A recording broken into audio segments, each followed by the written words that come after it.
मित्रों, कर्मचारी संघ का जो चुनाव चल रहा है उसकी जागरूकता को आपको दिखाते हैं। हमारे साथ मौजूद हैं आप के सिंह साहब, ये वोट डालने के लिए आए हुए हैं, इनसे बात करते हैं। हाँ सर, वोट डालने के लिए आए हैं कर्मचारी संघ के जी। आज जो चुनाव चल रहा है इसके बारे में क्या कहेंगे आप? अच्छा है, होना चाहिए सभी लोगों के लिए, ठीक है। मतदान सभी लोग करें, ऐसे निष्पक्ष मतदान। वोट डालने के पीछे जो आपका जो मंशा है, क्या क्या किन बातों को ध्यान में रख करके आप? कर्मचारी के हित के लिए जो कार्य करेगा उसके लिए वोट दें तो सभी लोग। धन्यवाद धन्यवाद। नमस्कार मित्रों, मैं विवेक श्रीवास्तव रमन टाइम्स के लिए आपका स्वागत करता हूं। आज हम लोग गोरखपुर में मौजूद हैं, जहां रेलवे का कर्मचारी संघ का चुनाव हो रहा है। इस संबंध में बात करने के लिए हमारे साथ मौजूद हैं तमाम संगठन के लोग। आज इस चुनाव में तमाम संगठन अपने अपने प्रत्याशी उतारे हैं, जिनके बीच में मुकाबला है। आज हमारे साथ मौजूद हैं पूर्वोत्तर रेलवे श्रमिक संघ के संगठन के लोग, इनसे बात करते हैं। आपका नाम? मेरा नाम जेपी गुप्ता है जी। मैं ऑल इंडिया में उप महामंत्री हूँ। भारतीय रेलवे मजदूर संघ हमारे संगठन का नाम है। अपने संगठन और इस चुनाव के बारे में क्या कहना चाहेंगे? हमको सिर्फ इतना ही कहना है कि दोनों फेडरेशन सरकार की कृपा से आज तक मान्यता प्राप्त करी थी और कर्मचारियों के किसी भी ग्रीवांस की वो लोग रक्षा नहीं कर पाए। आज पूर्वोत्तर रेलवे श्रमिक संघ, भारतीय मजदूर संघ, भारतीय रेलवे मजदूर संघ से संबद्ध है। आप देखे होंगे पहले जो तमाम ग्रीवांसेस थे, अभी हमारा सीएल कट गया। जो पुरानी पेंशन स्कीम थी उसको हटा करके एनपीएस लागू किए। एनपीएस से हम लोगों ने वित्त मंत्री को मनाया था कि अब कुछ ठीक होगा, लेकिन इन लोगों ने अपने क्या कुचक्र रच दिया कि फिर एनपीएस के जगह पर यूपीएस कर दिया। हम लोगों की लड़ाई है, सरकार से लड़ाई है लगातार कि ओपीएस ही चाहिए। वर्तमान में जो चुनाव चल रहा है इसके संबंध में आप क्या कहेंगे? सर, ये जो चुनाव चल रहा है ये परिवर्तन का दौर जो इस समय रेल में है। हमारे जो साथी हैं, रेल साथी, काफ़ी जो है परेशान और दुखी हैं इस समय, क्योंकि उनको उचित नेतृत्व नहीं मिल पा रहा है और उसी परिवर्तन के लिए ही ये चुनाव कराया जा रहा है आज काफ़ी अथक प्रयास करने के बाद। और इस चुनाव के बाद संभावना है कि मतलब इस रेल में जो कुछ विसंगतियाँ जो स्टाफ की हैं उसमें परिवर्तन लाया जाए। पुरानी पेंशन योजना के संबंध में जो मांग रखी जा रही है उसके संबंध में क्या कहना आपका? सर, पुरानी पेंशन तो हमको चाहिए और हमारी पार्टी यही मांग करती है कि हम पुरानी पेंशन के अलावा कोई पेंशन स्वीकार नहीं करेंगे। और रेलवे के निजीकरण के संबंध में आप लोग का क्या कहना है? सर, रेल का निजीकरण तो नहीं होना चाहिए। हमारी पार्टी शुरू से कहती रही कि रेल का निजीकरण नहीं होना चाहिए, क्योंकि इनसे जानते हैं क्या क्या किन किन मुद्दों पर चुनाव हो रहा है और ये क्या क्या अपना। देखिए, आज तो वोटिंग हो रही है, लेकिन हम लोग का कैंपेन जो है वो पिछले 2 महीने से निरंतर चल रहा है। कैंपेन में हैं पिछले चुनाव से ही। 2013 में जो चुनाव हुआ था तब से हम निरंतर रेलवे कर्मचारियों के लिए संघर्षरत हैं। उनके मुद्दों को हर फोरम पर उठाने का काम किया है। जैसे यहाँ पूर्वोत्तर रेलवे में जितने विभागाध्यक्ष हैं, महाप्रबंधक हैं, मंडल रेल प्रबंधक हैं, उनके समक्ष रेलवे कर्मचारियों की समस्याओं को उठाते रहते हैं। और बहुत लोगों को मालूम नहीं है कि रेलवे में कितनी कैटेगरीज हैं। दुनिया का सबसे बड़ा कैटेगरी वाला डिपार्टमेंट है, 436 कैटेगरीज हैं इस रेलवे में। तो उन सबके सवालों को हम लोग जब जब ज़रूरत पड़ी है उठाते रहे हैं, उनते रहे। पूर्वोत्तर रेलवे कर्मचारी संघ निरंतर सड़कों पर रहा है और यही अकेला एक यूनियन है जो लगातार 2013 से सड़क पर कर्मचारी समस्याओं को समाधान कराने के लिए हम लोग रहे हैं। इसीलिए आप देख रहे हैं कि इतना बड़ा हुजूम हमारे बूथ पर दिखाई दे रहा है, क्योंकि हमने भरोसा पैदा किया है। कर्मचारियों के में जो पीआरकेएस का जो भरोसा है वो किसी अन्य यूनियन के पास नहीं है सर। तो ये सब मुद्दे हैं, राष्ट्रीय मुद्दे हैं। एनपीएस का मुद्दा है, जो नया यूपीएस आया है इसको ख़त्म कराना है, क्योंकि यूपीएस एनपीएस से भी खराब है। और ये इसीलिए हमारे विरोध के चलते जो ड्राफ्ट रेजोल्यूशन है वो यूपीएस का अभी तक आया नहीं, क्योंकि हमारे महामंत्री राघवैया ने दूसरे ही दिन इस पर अपनी आपत्तियां दर्ज कर दी।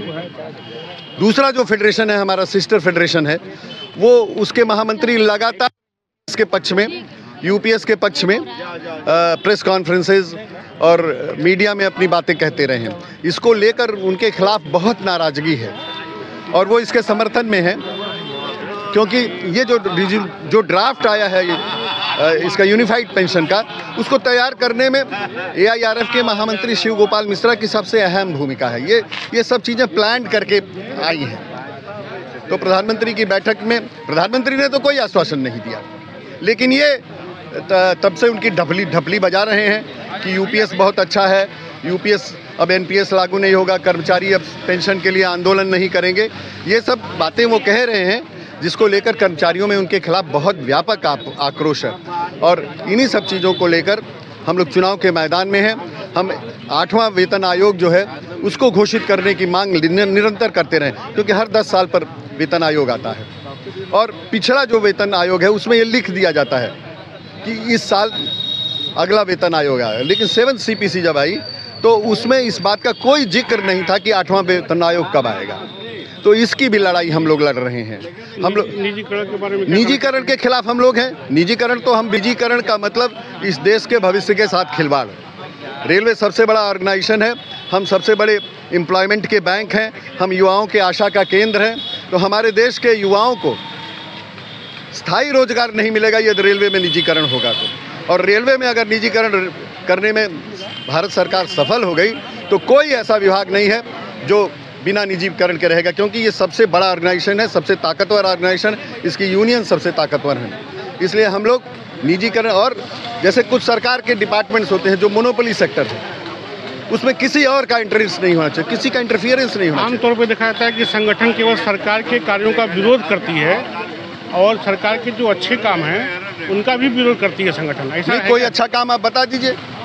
आप रोज कर्मचारियों की संख्या कम करते जा रहे हैं, आप निजीकरण करते जा रहे हैं, आप श्रमिक कानूनों में बदलाव करके दमन और शोषण का एक नया हथियार आप अपने हाथ में लेना चाहते हैं। तो अच्छे काम जब होंगे तब ना उसका गुणगान किया जाएगा। आम जनता में ये संदेश है कि पिछले 10 साल में रेलवे में तमाम प्रगति हुई है, तमाम उत्थान हुआ है, तमाम परिवर्तन हुए हैं।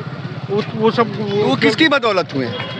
इतना बड़ा आधारभूत जो संरचना है, इतनी बड़ी भारत के रेलवे के जो 84-85 हज़ार किलोमीटर के रेलवे का जाल है, उसको किसने बिछाया है? ये देश किसने बनाया है? सार्वजनिक उपक्रमों की बदौलत ये देश बना है।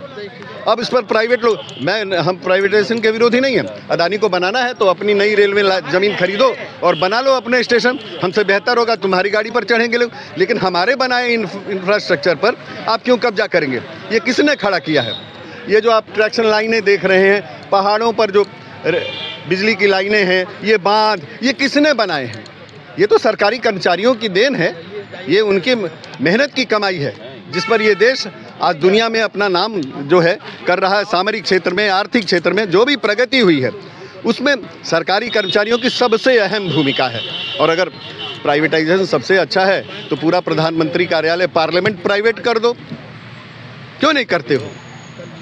उसको कर दो। अगर बहुत प्राइवेटाइजेशन, तो दुनिया के सब देश जिन्होंने प्राइवेटाइजेशन किया था वो फिर वापस सरकार को, ब्रिटेन इसका उदाहरण है।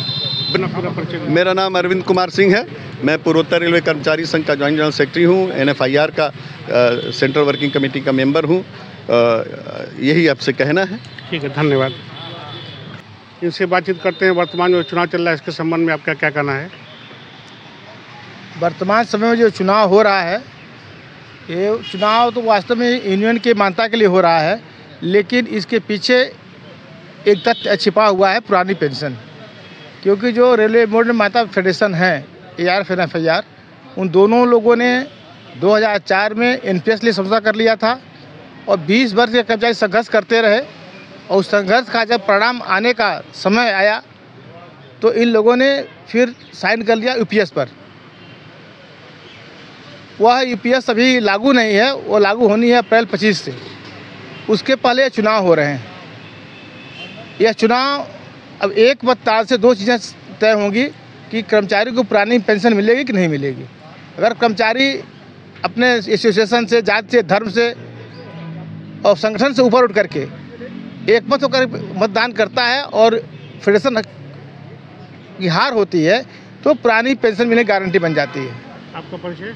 अगर यह नहीं होता है तो जो समझौता हो चुका है AIRF NFIR का, वो अप्रैल 22 लागू होगा और हर कर्मचारी को जो NPS में है उसको एक फार्म भरना पड़ेगा कि वो कहाँ रहेगा, NPS में कि UPS में, कि दोनों लागू रहेगा। इसलिए हम आपके माध्यम से, आप चैनल के माध्यम से सभी रेल कर्मचारियों से आग्रह करना चाहते हैं कि आप सभी सारे विवाद को छोड़ करके एकमात्र पेंशन, अपने पुरानी पेंशन के लिए वोट करें। और वोट कहाँ करें? जो शक्तिशाली हो, क्योंकि ये पेंशन का मामला सिर्फ रेलवे का मामला नहीं है, सारे सरकारी विभाग का मामला है। और भारतीय मजदूर संघ से संबद्ध सारे संगठन, भारतीय मजदूर संघ एक ऐसा संगठन है जो भारत ही नहीं विश्व का सर्वोच्च संगठन है और देश के हर कोने में काम करता है। इसलिए और हम ही एक ऐसे संगठन है कि पूरे 1900 जोन में जहाँ चुनाव हो रहे हैं, अपने एक चुनाव निशान मुट्ठी वाले चक्र पर लड़ रहे हैं।